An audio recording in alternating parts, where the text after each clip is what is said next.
اللهم صل على محمد وعلى آل محمد. بسم الله الرحمن الرحيم. عن أبي ذر جندب بن جنادة رضي الله تعالى عنه قال: قلت يا رسول الله صلى الله عليه وسلم أي الأعمال أفضل؟ قال: الإيمان بالله والجهاد في سبيله.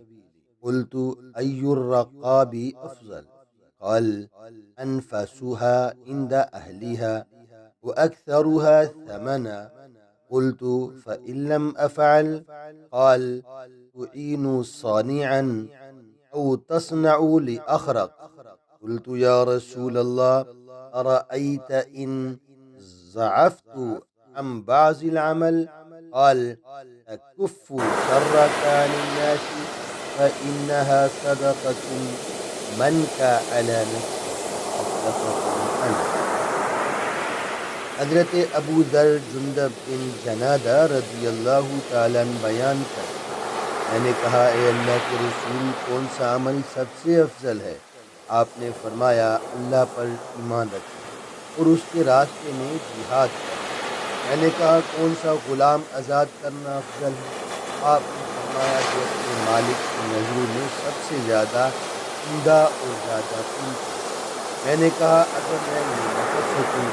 آپ نے فرمایا، کسی کاریگر کی مدد کر دو یا بے ہنر کو کام کروا دو۔ میں نے کہا، اے اللہ کے رسول، یہ بتلائیں، اگر میں بعض عمل کرنے سے بھی عاجز ہو جاؤں تو پھر؟ آپ نے فرمایا، تم لوگوں کو اپنے شر سے بچائے رکھو، یہ بھی تمہارا اپنے نفس پر صدقہ ہے۔ اس حدیث میں رسول اللہ صلی اللہ علیہ وسلم نے چند ضروری چیزیں اپنی امت تک پہنچائیں۔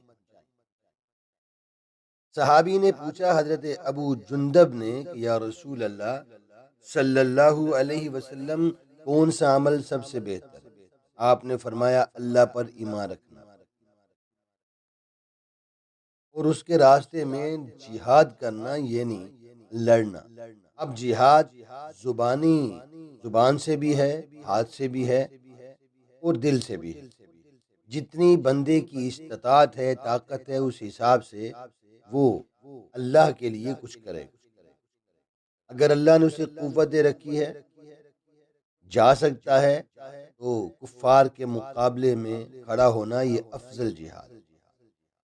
لیکن اگر اس کی طاقت نہیں یا حکومتیں اس بات کی اجازت نہیں دیتی یا کسی ایسے مسئلے کے اندر وہ پڑا ہے، اب وہ لڑ تو سکتا نہیں، اب وہ قلم سے جہاد کر سکتا ہے، حق بات کو لکھے۔ آج کل سوشل میڈیا ہے، وہ سوشل میڈیا کے اوپر حق بات پہنچا سکتا ہے۔ یہ بھی رکھنے کی طاقت نہیں ہے، پھر اپنے دل میں جو ہے وہ برائی کو برائی سمجھے، یہ بھی جہاد۔ پھر فرمایا کہ صحابی نے، حضرت جندب کہتے ہیں، میں نے کہا کہ کون سا غلام آزاد کرنا افضل ہے اللہ کے رسول؟ آپ نے فرمایا، جو اپنے مالک کی نظروں میں سب سے زیادہ قیمتی ہو، عمدہ ہو۔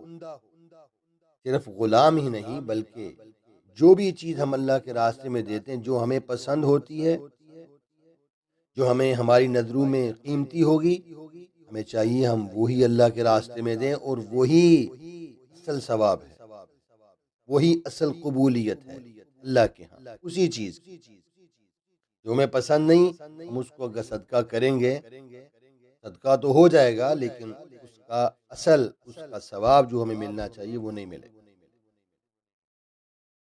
پھر حضرت جندب نے کہا، اللہ کے رسول، اس کے علاوہ اگر میں یہ نہ کر سکوں، غلام آزاد نہ کر سکوں، میری اتنی طاقت نہ ہو، تو پھر کیا کروں؟ پھر آپ نے فرمایا، کسی کاریگر کی مدد کر دو، کسی بے ہنر کا کام کر دو۔ ایک بندہ اس کے پاس ہنر ہی نہیں ہے، ایک بندہ کاریگر ہے لیکن کام نہیں ہے، اگر تمہارا ہاتھ وہاں تک جاتا ہے سفارش کے ذریعے، یا کچھ ایسا کر کے کہ ایک ہنر مند بندہ، اس کے پاس ہنر ہے لیکن اس کو کام نہیں مل رہا، تم اس کو کام لگوا دو، ہماری سفارش سے ہو سکتا ہے کام لگ جائے۔ تو دوسرا ایک شخص ہے، اس کے پاس ہنر ہی کوئی نہیں، کوئی کام نہیں اس کے پاس، اس کے ہنر نہ ہونے کی وجہ سے اسے کوئی رکھتا نہیں ہے۔ فرمایا ایسے شخص کی تم مدد کر دو کسی حال سے بھی، تو فرمایا اسے کام لگوا دو، اس کی مال کے ذریعے مدد کر دو جیسے تم کر سکتے ہو۔ فرمایا یہ بھی اللہ تعالیٰ کے ہاں بہت بڑا اجر۔ اے اللہ کے رسول، یہ بتلائیں کہ اگر میں بعض عمل کرنے سے عاجز رہ جاؤں، کچھ کر سکوں کچھ نہ کر سکوں، تو پھر تو آپ نے فرمایا کہ اس کا بھی حل ہے۔ اس کا حل یہ ہے کہ تم نیکی کی دعوت دو اور برائی سے روکو، یہ بھی بہت بڑا صدقہ ہے۔